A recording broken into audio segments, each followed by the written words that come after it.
Chapter 7. Enter their spirit. Most people are locked in their own worlds, making them stubborn and hard to persuade. The way to lure them out of their shell and set up your seduction is to enter their spirit. Play by their rules. Enjoy what they enjoy. Adapt yourself to their moods. In doing so, you will stroke their deep-rooted narcissism and lower their defenses. Hypnotized by the mirror image you present, they will open up, becoming vulnerable to your subtle influence. Soon, you can shift the dynamic. Once you have entered their spirit, you can make them enter yours, at a point when it's too late to turn back. Indulge your target's every mood and whim, giving them nothing to react against or resist. The Indulgent Strategy. In October of 1861, the American journalist Cindy Adams was granted an exclusive interview with President Sukarno of Indonesia. It was a remarkable coup, for Adams was a little-known journalist at the time, while Sukarno was a world figure in the midst of a crisis. A leader of the fight for Indonesia's independence, he had been the country's president since 1949, when the Dutch finally gave up the colony. By the early 1960s, his daring foreign policy had made him hated in the United States, some calling him the Hitler of Asia. Adams decided that in the interests of a lively interview, she wouldn't be cowed or overawed by Sukarno, and she began the conversation by joking with him. To her pleasant surprise, her ice-breaking tactic seemed to work. Sukarno warmed up to her. He let the interview run well over an hour, and when it was over, he loaded her with gifts. Her success was remarkable enough, but even more so were the friendly letters she began to receive from Sukarno after she and her husband had returned to New York. A few years later, he proposed that she collaborate with him on his autobiography. Adams, who was used to doing puff pieces on third-rate celebrities, was confused. She knew Sukarno had a reputation as a devilish Don Juan, le grand seducteur, the French called him. He had had 4 wives and hundreds of conquests. He was handsome and obviously he was attracted to her, but why choose her for this prestigious task? Perhaps his libido was too powerful for him to care about such things. Nevertheless, it was an offer she could not refuse. In January of 1964, Adams returned to Indonesia. Her strategy, she had decided, would stay the same. She would be the brassy, straight-talking lady who had seemed to charm Sukarno 3 years earlier. During her first interview with him for the book, she complained in rather strong terms about the rooms she had been given as lodgings. As if he were her secretary, she dictated a letter to him, which he was to sign, detailing the special treatment she was to be given by one and all. To her amazement, he dutifully copied out the letter and signed it. Next on Adams' schedule was a tour of Indonesia to interview people who had known Sukarno in his youth. So she complained to him about the plane she had to fly on, which she said was unsafe. "I tell you what, honey," she told him. "I think you should give me my own plane." "Okay," he answered, apparently somewhat abashed. One, however, was not enough, she went on. She required several planes and a helicopter and her own personal pilot, a good one. He agreed to everything. The leader of Indonesia seemed to be not just intimidated by Adams, but totally under her spell. He praised her intelligence and wit. At one point, he confided, "Do you know why I'm doing this biography? Only because of you. That's why." He paid attention to her clothes, complimenting her outfits, noticing any change in them. He was more like a fawning suitor than the Hitler of Asia. Inevitably, of course, he made passes at her. She was an attractive woman. First, there was the hand on top of her hand, then a stolen kiss. She spurned him every time, making it clear she was happily married. she was worried. If all he had wanted was an affair, the whole book deal could fall apart. Once again, though, her straightforward strategy seemed the right one. Surprisingly, he backed down without anger or resentment. He promised that his affection for her would remain platonic. She had to admit that he was not at all what she had expected, or what had been described to her. Perhaps he liked being dominated by a woman. The interviews continued for several months, and she noticed slight changes in him. She still addressed him familiarly, spicing the conversation with brazen comments, but now he returned them, delighting in this kind of saucy banter. He assumed the same lively mood that she strategically forced on herself. At first, he had dressed in military uniform or in his Italian suits. Now, he dressed casually, even going barefoot, conforming to the casual style of their relationship. One night, he remarked that he liked the color of her hair. It was Clairol, blue-black, she explained. He wanted to have the same color. She had to bring him a bottle. She did as he asked, imagining he was joking, but a few days later, he requested her presence at the palace to dye his hair for him. She did so, and now they had the exact same hair color. The book, Sukarno, an autobiography as told to Cindy Adams, was published in 1965. To American readers' surprise, Sukarno came across as remarkably charming and lovable, which was indeed how Adams described him to one and all. If anyone argued, she would say that they did not know him the way she did. Sukarno was well pleased and had the book distributed far and wide. It helped gain sympathy for him in Indonesia, where he was now being threatened with a military coup. And Sukarno was not surprised. He had known all along that Adams would do a far better job with his memoirs than any serious journalist. Interpretation. Who was seducing whom? It was Sukarno who was doing the seducing, and his seduction of Adams followed a classical sequence. First, he chose the right victim. An experienced journalist would have resisted the lure of a personal relationship with the subject, and a man would have been less susceptible to his charm, and so he picked a woman, and one whose journalistic experience lay elsewhere. At his first meeting with Adams, he sent mixed signals. He was friendly to her, but hinted at another kind of interest as well. Then, having insinuated a doubt in her mind, perhaps he just wants an affair, he proceeded to mirror her. He indulged her every mood, retreating every time she complained. Indulging a person is a form of entering their spirit, letting them dominate for the time being. Perhaps Sukarno's passes at Adams showed his uncontrollable libido at work, or perhaps they were more cunning. He had a reputation as a Don Juan. Failing to make a pass at her would have hurt her feelings. Women are often less offended at being found attractive than one imagines, and Sukarno was clever enough to have given each of his 4 wives the impression that she was his favorite. The pass out of the way, he moved further into her spirit, taking on her casual air, even slightly feminizing himself by adopting her hair color. The result was that she decided he wasn't what she had expected or feared him to be. He wasn't in the least threatening, and after all, she was the one in control. What Adams failed to realize was that once her defenses were lowered, she was oblivious to how deeply he had engaged her emotions. She had not charmed him. He had charmed her. What he wanted all along was what he got. A personal memoir written by a sympathetic foreigner who gave the world a rather engaging portrait of a man of whom many were suspicious. Of all the seductive tactics, entering someone's spirit is perhaps the most devilish of all. It gives your victims the feeling that they are seducing you. The fact that you are indulging them, imitating them, entering their spirit suggests that you are under their spell. You aren't a dangerous seducer to be wary of, but someone compliant and unthreatening.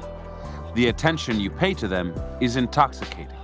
Since you're mirroring them, everything they see and hear from you reflects their own ego and tastes. What a boost to their vanity. All this sets up the seduction, the series of maneuvers that will turn the dynamic around. Once their defenses are down, they are open to your subtle influence. Soon, you'll begin to take over the dance, and without even noticing the shift, they will find themselves entering your spirit. This is the end game. Keys to seduction. One of the great sources of frustration in our lives is other people's stubbornness. How hard it is to reach them, to make them see things our way. We often have the impression that when they seem to be listening to us and apparently agreeing with us, it's all superficial. The moment we're gone, they revert to their own ideas. We spend our lives butting up against people as if they were stone walls. But instead of complaining about how misunderstood or ignored you are, why not try something different? Instead of seeing other people as spiteful or indifferent, instead of trying to figure out why they act the way they do, look at them through the eyes of the seducer. The way to lure people out of their natural intractability and self-obsession is to enter their spirit. All of us are narcissists. When we were children, our narcissism was physical. We were interested in our own image, our own body, as if it were a separate being. As we grow older, our narcissism grows more psychological. We become absorbed in our own tastes, opinions, experiences. A hard shell forms around us. Paradoxically, the way to entice people out of this shell is to become more like them. In fact, a kind of mirror image of them. You don't have to spend days studying their minds. Simply conform to their moods, adapt to their tastes, play along with whatever they send your way. In doing so, you will lower their natural defensiveness. Their sense of self-esteem doesn't feel threatened by your strangeness or different habits. People truly love themselves, but what they love most of all is to see their ideas and tastes reflected in another person. This validates them. Their habitual insecurity vanishes. Hypnotized by their mirror image, they relax. Now that their inner wall has crumbled, you can slowly draw them out and eventually turn the dynamic around. Once they're open to you, it becomes easy to infect them with your own moods and heat. Entering the other person's spirit is a kind of hypnosis. It is the most insidious and effective form of persuasion known to man. In the 18th century Chinese novel, The Dream of the Red Chamber, all the young girls in the prosperous house of Jia are in love with the rakish Bao Yu.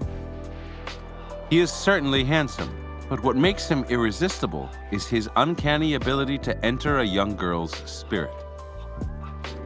Bao Yu has spent his youth around girls, whose company he's always preferred. As a result, he never comes over as threatening and aggressive. He's granted entry to girls' rooms. They see him everywhere, and the more they see him, the more they fall under his spell. It's not that Bao Yu is feminine. He remains a man, but one who can be more or less masculine as the situation requires. His familiarity with young girls allows him the flexibility to enter their spirit. This is a great advantage. The difference between the sexes is what makes love and seduction possible, but it also involves an element of fear and distrust. A woman may fear male aggression and violence. A man is often unable to enter a woman's spirit, and so he remains strange and threatening.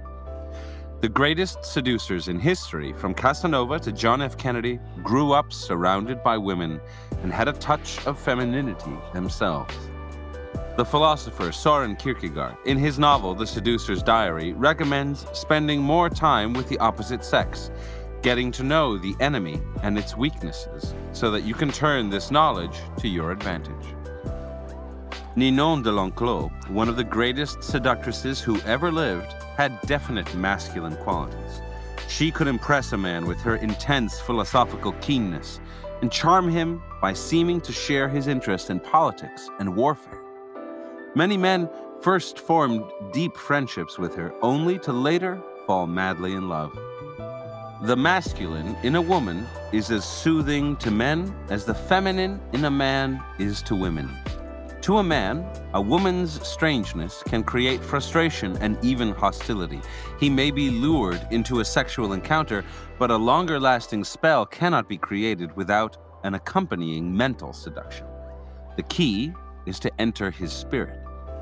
Men are often seduced by the masculine element in a woman's behavior or character. In the novel Clarissa by Samuel Richardson from 1748, the young and devout Clarissa Harlowe is being courted by the notorious rake Lovelace. Clarissa knows Lovelace's reputation, but for the most part, he hasn't acted as she would expect. He's polite, seems a little sad and confused.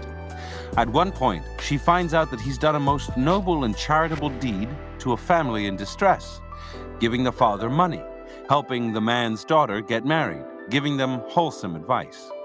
At last, Lovelace confesses to Clarissa what she has suspected. He wants to repent, to change his ways. His letters to her are emotional, almost religious in their passion. Perhaps she will be the one to lead him to righteousness. But of course, Lovelace has trapped her. He is using the seducer's tactic of mirroring her tastes, in this case, her spirituality. Once she lets her guard down, once she believes she can reform him, she is doomed. Now he can slowly insinuate his own spirit into his letters and encounters with her. Remember, the operative word is spirit, and that is often exactly where to take aim. By seeming to mirror someone's spiritual values, you can seem to establish a deep-rooted harmony between the two of you, which can then be transferred to the physical plane. When Josephine Baker moved to Paris in 1925 as part of an all-black revue, her exoticism made her an overnight sensation. But the French are notoriously fickle, and Baker sensed that their interest in her would quickly pass to someone else. To seduce them for good, she entered their spirit. She learned French and began to sing in it. She started dressing and acting as a stylish French lady, as if to say that she preferred the French way of life to the American. Countries are like people. They have vast insecurities, and they feel threatened by other customs. It's often quite seductive to a people to see an outsider adopting their ways. Benjamin Disraeli was born and lived all his life in England, but he was Jewish by birth and had exotic features. The provincial English considered him an outsider. Yet he was more English in his manners and tastes than many an Englishman, and this was part of his charm, which he proved by becoming the leader of the Conservative Party. Should you be an outsider, as most of us ultimately are, turn it to advantage. Play on your alien nature in such a way as to show the group how deeply you prefer their tastes and customs to your own. In 1752, the notorious rake Saltykov determined to be the first man in the Russian court to seduce the 23-year-old Grand Duchess, the future Empress Catherine the Great. He knew that she was lonely. Her husband Peter ignored her, as did many of the other courtiers. And yet, the obstacles were immense. She was spied on day and night. Still, Saltykov managed to befriend the young woman and to enter her all-too-small circle. He finally got her alone and made it clear to her how well he understood her loneliness, how deeply he disliked her husband, and how much he shared her interest in the new ideas that were sweeping Europe. Soon, he found himself able to arrange further meetings where he gave her the impression that when he was with her, nothing else in the world mattered. Catherine fell deeply in love with him, and he did in fact become her first lover. Saltykov had entered her spirit. When you mirror people, you focus intense attention on them. They will sense the effort you're making and will find it flattering. Obviously, you have chosen them, separating them out from the rest. There seems to be nothing else in your life but them, their moods, their tastes, their spirit. The more you focus on them, the deeper the spell you produce and the intoxicating effect you have on their vanity. Many of us have difficulty reconciling the person we are right now with the person we want to be. We're disappointed that we have compromised our youthful ideals, and we still imagine ourselves as that person who had so much promise, but whom circumstances prevented from realizing it. When you're mirroring someone, don't stop at the person they've become. Enter the spirit of that ideal person they wanted to be. This is how the French writer Chateaubriand managed to become a great seducer despite his physical ugliness. When he was growing up in the latter 18th century, Romanticism was coming into fashion, and many young women felt deeply oppressed by the lack of romance in their lives. Chateaubriand would reawaken the fantasy they had had as young girls of being swept off their feet, of fulfilling romantic ideals. This form of entering another's spirit is perhaps the most effective kind, because it makes people feel better about themselves. In your presence, they live the life of the person they had wanted to be, a great lover, a romantic hero, whatever it is. Discover those crushed ideals and mirror them, bringing them back to life by reflecting them back to your target. Few can resist such a lure. Reversal. In 1897, in Berlin, the poet Rainer Maria Rilke, whose reputation would later circle the world, met Lou Andreas Salome, the Russian-born writer and beauty who was notorious for having broken Nietzsche's heart. She was the darling of Berlin intellectuals, and although Rilke was 22 and she was 36, he fell head over heels in love with her. He flooded her with love letters, which showed that he had read all her books and knew her tastes intimately. The two became friends. Soon, she was editing his poetry, and he hung on her every word. Salome was flattered by Rilke's mirroring of her spirit, enchanted by the intense attention he paid her and the spiritual communion they began to develop. She became his lover, but she was worried about his future. It was difficult to make a living as a poet, and she encouraged him to learn her native language, Russian, and become a translator. He followed her advice so avidly that within months he could speak Russian. They visited Russia together, and Rilke was overwhelmed by what he saw: the peasants, the folk customs, the art, the architecture. Back in Berlin, he turned his rooms into a kind of shrine to Russia and started wearing Russian peasant blouses and peppering his conversation with Russian phrases. Now, the charm of his mirroring soon wore off. At first, Salome had been flattered that he shared her interests so intensely, but now she saw this as something else. He seemed to have no real identity. He had become dependent on her for his own self-esteem. It was all so slavish. In 1899, much to his horror, she broke off the relationship. The lesson is simple. Your entry into a person's spirit must be a tactic, a way to bring him or her under your spell. You cannot simply be a sponge, soaking up the other person's moods. Mirror them for too long, and they will see through you and be repelled by you. Beneath the similarity to them that you make them see, you must have a strong underlying sense of your own identity. When the time comes, you will want to lead them into your spirit. You cannot live on their turf. Never take mirroring too far, then. It is only useful in the first phase of a seduction. At some point, the dynamic must be reversed.